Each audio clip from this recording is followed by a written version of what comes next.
ዓለምን ባስጨነቀው የሆርሙዝ ውጥረት ምክንያት መርከቦች ሙሉ በሙሉ ቆመዋል።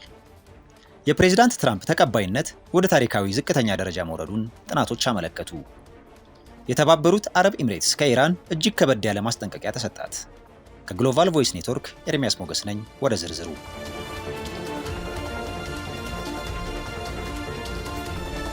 ዓለምን ባስጨነቀው የሆርሙዝ ውጥረት ምክንያት መርከቦች ሙሉ በሙሉ ቆመዋል።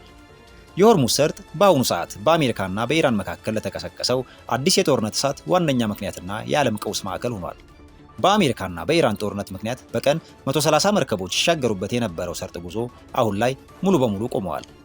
አሜሪካ በሰርጡ አቅራቢያ የሚገኙ የኢራን ወታደራዊ ራዳሮች፣ የሚሳኤል ጣቢያዎችና የፍጥነት ጀልባዎች ላይ ከባድ የአየር ድብደባ ፈጽማለች። የብሪታንያና የፈረንሳይ ባህር ኃይል ጦር ሰርጡን ለመጠበቅ ወደ ስፍራው እየተቃረቡ ነው።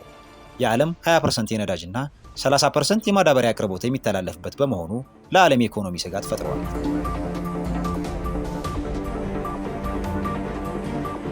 የፕሬዝዳንት ትራምፕ ተቀባይነት ወደ ታሪካዊ ዝቅተኛ ደረጃ መውረዱን ጥናቶች አመለከቱ። በቅርቡ ይፋ የሆኑ ሁለት የተለያዩ የህዝብ አስተያየት ጥናቶች እንደሚያሳዩት የፕሬዝዳንት ዶናልድ ትራምፕ የሥራ አፈጻጸም ተቀባይነት ከዚህ ቀደም ታይቶበት በማይታወቅ ዝቅተኛ ደረጃ ላይ መድረሱን መረጃዎች አመላክተዋል። ጥናቶች እንደሚያመላክቱት የፕሬዝዳንቱ ተቀባይነት እንዲቀንስ ያደረገው ዋናው ምክንያት በአሜሪካ አዋቂዎች ዘንድ በሥራ አፈጻጸማቸው ላይ ያላቸው ተቃውሞ በከፍተኛ ሁኔታ መጨመሩ ነው።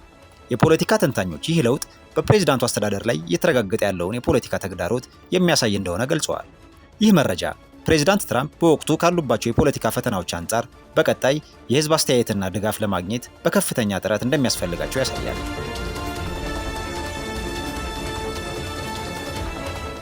የተባበሩት አረብ ኤምሬትስ ከኢራን እጅግ ከበድ ያለ ማስጠንቀቂያ ተሰጣት። የቀጠናው ውጥረት ዳግም ባገረሸበት በዚህ ሰዓት ዩናይትድ አረብ ኤምሬትስ ከአሜሪካ ጋር ያለሽን ግንኙነት ካላስተካከልሽ ብርቱ ክንዳችን ያርፍብሻል ስትል ቴሄራን ዝታለች። የተባበሩት አረብ ኤምሬትስ ከአሜሪካ ጋር ለምታደርገው ትብብር ዋጋ እንደምትከፍልበትም ተነግሯል። ቴሄራን ከዋሽንግተን ጋር ወደ አዲሱ ውጥረት መግባቷን ተከትሎ ይህን ማስጠንቀቂያ ሰጥታለች።